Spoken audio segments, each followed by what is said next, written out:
Hey everyone, so this recipe is from Simply Quinoa's blog. I'll link her blog in the description box below.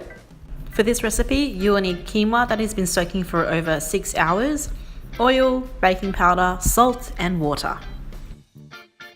And all you want to do is mix it really well together in the food processor. And then Jono kindly asked me to stop using the food processor just so that he could meditate. Moving on to the food processor again, I'm just scraping down the sides so that I can mix everything well through. And I'm aiming to get the consistency down to a white paste. You don't have to do this, but I just oiled down the baking sheet just so that I can make sure that the pizza base doesn't stick to the paper. And then I'll just scoop everything onto the baking paper and just smudge it, and I don't even know that's a word, but flatten it out until it's a neat circle.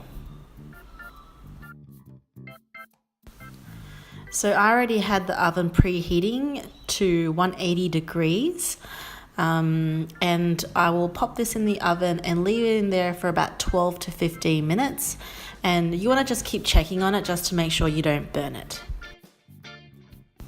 After 12 to 15 minutes, it'll look something like this, and you want to just flip it with a spatula and then leave it in the oven again for another 12 to 15 minutes.